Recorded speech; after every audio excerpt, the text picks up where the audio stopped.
కర్నూలు జిల్లా విద్యాశాఖలో అరాచక శక్తిగా అవతరించిన యాతం ఆదినారాయణ రెడ్డి గురించి మనం ముందు ఎపిసోడ్లో మాట్లాడుకున్నాం. దీనికి కొనసాగింపుగా ఆయన రామేశ్వర్ రెడ్డి అనే మిత్రునికి సంబంధించి ప్రోనోట్లు చెక్కులు సృష్టించిన విధానం గురించి ఈరోజు మనము చర్చించుకుందాం. రామేశ్వర్ రెడ్డి, ఆదినారాయణ రెడ్డి, కేవి రమణయ్య ముగ్గురు మంచి స్నేహితులుగా ఉండగా మిత్రద్రోహానికి పాల్పడుతూ ఆదినారాయణ రెడ్డి రామేశ్వర రెడ్డికి సంబంధించిన చెక్కులు, ప్రోనోట్లు మాధవ నాయుడు సహాయంతో సృష్టించిన విధానం చాలా బాధాకరం. ఈ క్రమంలో ఆ ప్రోనోట్లు, చెక్కులను ఒకసారి పరిశీలించండి. అలాగే నేను చెప్పే ప్రతి అంశానికి సంబంధించి ఆ వీడియోల్లో పూర్తి ఎవిడెన్స్లు సబ్మిట్ చేస్తున్నాం. వీటిని మీరు కూడా పరిశీలించాల్సిందిగా కోరుతున్నాం. ఈ ప్రోనోట్లో 9/9/25 9/9/2012 ఒక ప్రోనోటు 20 లక్షలు విలువైంది. అలాగే 16/12/2012 మరో ప్రోనోటు, ఇది కూడా 20 లక్షలు. ఎంత అవలీలుగా చేతిలో ప్రోనోట్లు దొరికాయని ఇష్టానుసారంగా రాసేశారు. వీళ్ళ ధైర్యాన్ని మెచ్చుకోవాలి. ఎందుకంటే ఏదన్నా ఒక పాప పని చేసేటప్పుడు కూడా కొద్దిగా భీతి అనేది కలుగుతుంది. అలాంటిది లేకుండా 20 లక్షల చొప్పున 2 సార్లు రామేశ్వర రెడ్డికి అప్పు ఇచ్చినానని ఆదినారాయణ రెడ్డి దర్జాగా ప్రోనోట్లు తయారు చేసేసి వాటిని కోర్టుల వరకు తీసుకెళ్ళిపోయారు. ఈ 9/9/2012 ప్రోనోటు ఎందుకో కానీ ఏ కోర్టులో ఫైల్ చేయలేదు. రెండో ప్రోనోటు 16/12/2012 ప్రోనోట్ను కర్నూలు జిల్లా ప్రిన్సిపల్ డిస్ట్రిక్ట్ కోర్టులో ఫైల్ చేశారు. దానికి సంబంధించిన ఓఎస్ నెంబర్ 123/2015. ఇది ఏడాదిలోనే డిక్రీ అయిపోయింది. ఎందుకంటే రామేశ్వర్ రెడ్డికి ప్రమేయం, ఇన్వాల్వ్మెంట్ లేకనే ఇది ముగిసిపోయింది. కాబట్టి ఏడాదిలో ఇది డిక్రీ అయిపోయింది. ఈ కేసులో రామేశ్వర్ రెడ్డి ఒక అడ్వకేట్ను నియమించుకున్న ఆదినారాయణ రెడ్డి ట్రిక్కుల ముందు ఈ అడ్వకేట్లందరూ మిన్నకుండిపోయారు. దాంతో అదర్ సైడ్ అడ్వకేటే లేకపోయేసరికి ఈ కేసు డిక్రీ అయిపోయింది. దీనికి సంబంధించి నెక్స్ట్ సంవత్సరం 2017లో నంద్యాల జిల్లా కోర్టు, 3వ జిల్లా కోర్టులో ఈపీ పిటిషన్ ఫైల్ చేశారు. అంతా అతి వేగంగా జరిగిపోయాయి. వాస్తవాలు లేకపోయినా దర్జాగా కోర్టులను ఆశ్రయించి ఈ విధానాన్ని వాళ్ళు బలంగా అమలు చేయగలిగేశారు. నకిలీ ప్రోనోట్లతో ఇష్టానుసారము వాళ్ళు కోర్టులనే వేదికగా చేసుకోవడం చాలా ఆశ్చర్యంగా అనిపిస్తుంది. తర్వాత ఈ 16/12/2012కు సంబంధించిన ప్రోనోట్ 20 లక్షలకు సంబంధించి పార్ట్ పేమెంట్గా రామేశ్వర్ రెడ్డి 5 లక్షల రూపాయలు చెక్ నెంబర్ 053/726 కడగత్తూరు బ్రాంచ్, ఇది బ్యాంకర్స్ చెక్కు. దీన్ని ఈ 5 లక్షల రూపాయల చెక్ని కేవలం రామేశ్వర్ రెడ్డి సంతకాలు, అమౌంట్తో కూడిన బ్యాంకర్స్ చెక్లో ఈయన 2011లో ఇచ్చిన ఈ చెక్ని 2015లో ఇచ్చినట్టుగా రాసుకొని దీన్ని కోర్టులో ఫైల్ చేశాడు. ఈ ఫైల్ చేసే ముందు 22/6/2015 కర్నూలులోని యూనియన్ బ్యాంకులో ఉన్న తన అకౌంట్లో ఆదినారాయణ రెడ్డి ఈ బ్యాంకర్స్ చెక్ ప్రజెంట్ చేయడం, దాన్ని ఈ డ్రాయర్ అబ్జెక్షన్ చేశాడనే క్రమంలో పేమెంట్ నిలిపేస్తారు.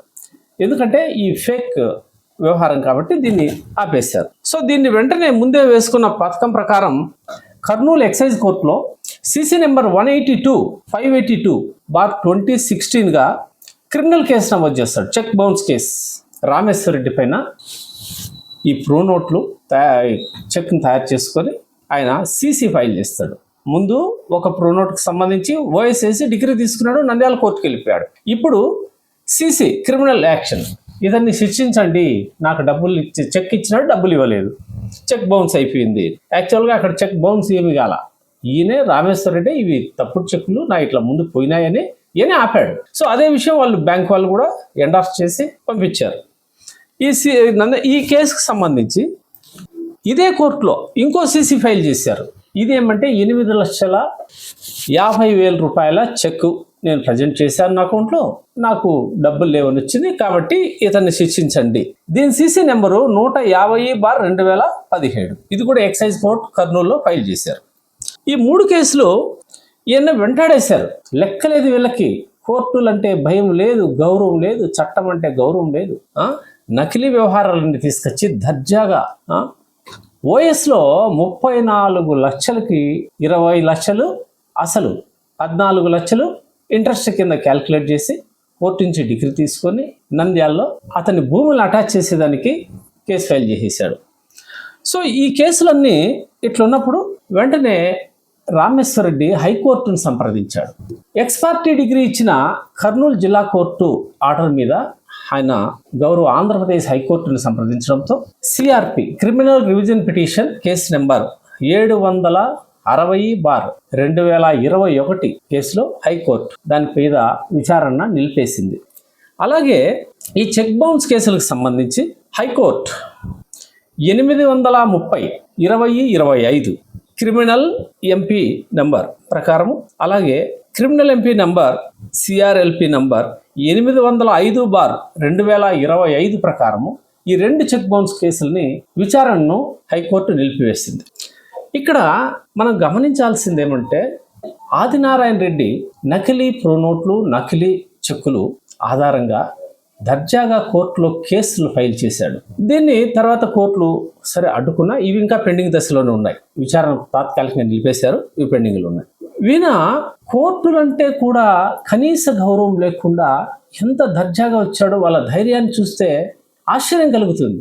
ఎవరైనా మనం కూడా ఒక చిన్న తప్పుడు పని చేస్తే అరే పొరపాటు చేశామనే ఆత్మ విమర్శ అనేది మనకు కలుగుతుంది. అలాంటి ఏమీ లేకుండా ఈ మాధవ నాయుడు అనే ఒక మానవ మృగాన్ని అడ్డంగా పెట్టుకొని ఈ ప్రోనోట్లు తయారు చేసుకొని 2 ప్రోనోట్లు తర్వాత 2 చెక్కులను ఆదినారాయణ రెడ్డి డీటెయిల్స్ రాసుకొని కోర్టుల్ని ఆశ్రయించారు. ఈ క్రమంలో వీళ్ళకి చట్టాలంటే భయం లేదని మనకు స్పష్టంగా తెలుస్తోంది. వీళ్ళు రామేశ్వర రెడ్డి ప్రోనోట్లు, చెక్కులు దొంగలించి వాటిని వాళ్ళంతట వాళ్ళు హక్కు కల్పించుకునే విధంగా తయారు చేసుకున్నారు. ఇలా చట్టబద్ధమైన హక్కు కల్పించే పత్రాలను తయారు చేసుకోవడము చాలా తీవ్రమైన నేరం.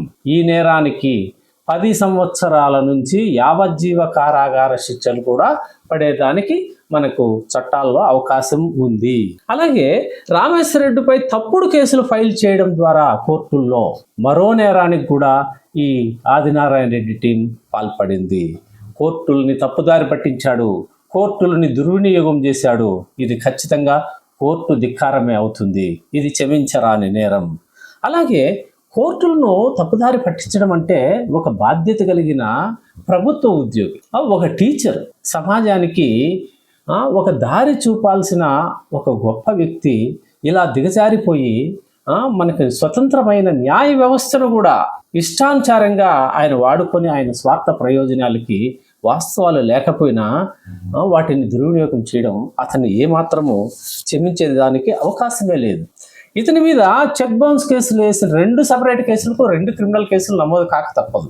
అట్లాగే ఓఎస్ను కూడా ఇతని మీద చర్యలు తప్పవు. ఇక్కడ ముఖ్యమైన విషయం ఏమంటే 9/9/2012 సృష్టించిన నకిలీ ప్రోనోట్ 20 లక్షల విలువైన నకిలీ ప్రోనోట్ మాత్రం ఏ కోర్టులో ఆయన ఫైల్ చేయలేదు. పాపం అమాయకుడు రామేశ్వర రెడ్డిని వదిలేద్దాం అనుకున్నాడేమో ఈ ఒక్క విషయంలోనన్నా ఎక్కడో కరుణించినట్టున్నాడు. ఈ ఆదినారాయణ రెడ్డి ఆత్మవిమర్శ చేసుకోవాలి. 20 లక్షలు నువ్వు ప్రోనోట్ తయారు చేసుకొని నువ్వు వాస్తవంగా రామేశ్వర రెడ్డికి డబ్బులే ఇచ్చింటే దాన్ని ఎందుకు నువ్వు ఫైల్ చేయలేదు? ఎవరైనా 20 లక్షల ప్రోనోట్ వదిలేస్తారా? 20 లక్షలు వదిలేస్తావా? 20 లక్షలకి ఇంకో ప్రోనోట్లో నీకు వచ్చింది ఏంది? 34 లక్షలకు డిగ్రీ తీసుకున్నావు. మరి ఈ 34 లక్షలు ఈ ఇష్యూలో ఎందుకు వదిలేసావు? ఇది డబ్బులే ఇవ్వలేదు కాబట్టి. సో 20 లక్షల ప్రోనోటు ఓఎస్ ఫైల్ చేయాలంటే కోర్టులో స్టాంప్ డ్యూటీ కట్టాలి కాబట్టి. చెక్ బౌన్స్ కేసులు అయితే మనం క్రిమినల్ కేసులు కాబట్టి మనం ఎటువంటి ఫీజులు చెల్లించాల్సిన అవసరం లేదు. కేవలం లాయర్ ఫీజులతోనే వ్యవహారం నడిచిపోతుంది కాబట్టి నువ్వు ఈ 20 లక్షలకి ఎందుకులే అనవసరంగా కోర్టు స్టాంప్ డ్యూటీ కట్టాలా అని వదిలేసినట్టుగా మనకు అనిపిస్తుంది. ఆదినారాయణ రెడ్డి మనం మనుషులం, చేసే పనిలో నీతి, నిజాయితీ, నిబద్ధత అనేది మనకు ఉండాలి. నువ్వు నిజంగా డబ్బులు అనేది ఇచ్చింటే ఇవన్నీ వాస్తవాలే అయితే చాలా సంతోషపడాల్సిందే. అసలు నీకు 40 లక్షలు ఎక్కడి నుంచి వచ్చింది? నువ్వు ఒక సాధారణమైన టీచర్, మీ భార్య ఒక నర్సు, మీ ఇద్దరు శాలరీ కూడా కలిపితే 50,000 రాదు. అలాంటిది ఒక బ్యాంకు ఉద్యోగికే 40 లక్షలు అప్పు ఇచ్చినామని చెప్పి నీ ఇష్టానుసారం క్రియేట్ చేసుకొని నువ్వు చట్టాన్ని దర్జాగా ధిక్కరించావు. నువ్వు చేసిన నేరము ఇప్పటికే నడిచిపోతుంది. It is a organised crime. ఏ రోజైతే ప్రోనోట్లు సృష్టించావో 2015వ తేదీ అప్పటి నుంచి ఈ నేరం ఇప్పటి వరకు కోర్టులో పెండింగ్ ఉంది. ఇప్పటికీ ఈ నేరం నడిచిపోతూనే ఉంది. నిన్ను దేవుడు కూడా క్షమించే అవకాశం లేదు. నువ్వు కనీసం మనిషివైతే మానవత్వంతోనైనా ఆలోచన చేయాల్సిన పరిస్థితి కనిపిస్తుంది. నీకు అటువంటి లక్షణాలు ఏమీ కనపడడం లేదు. 40 లక్షలు నకిలీ ప్రోనోట్లు తయారు చేసి ఒక కుటుంబం మీద నువ్వు దాడి చేస్తే అసలు ఈ వ్యవహారాలన్నీ కలిపితే కోటి దాటిపోతుంది.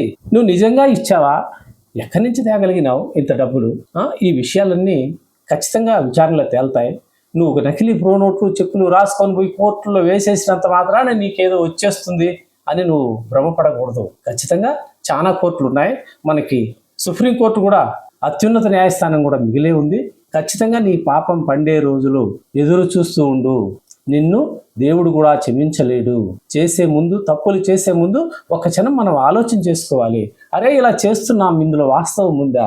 అవకాశం దొరికింది, చెక్కులు మన చేతిలో ఉన్నాయి, ప్రోనోట్లు మన చేతిలో ఉన్నాయని చెప్పి నీ ఇష్టానుసారం రాసేసి కోర్టులను వేదికగా చేసుకుంటావా? అవి రాజ్యాంగబద్ధమని సర్వ స్వతంత్రమైంది, వాటితో ఆడుకుంటావా? కోర్టులతో చెలగాటం మంచిదనుకుంటున్నావా నువ్వు? దీనికి ఇంకా నేనే డబ్బులు ఇచ్చినాను. నీకు ఈ 40 లక్షలు ఎక్కడి నుంచి వచ్చిందో తర్వాత రాబోయే ఎపిసోడ్లో పూర్తిగా చర్చిద్దాం. దానికి ఆధారాలు ఏంటి?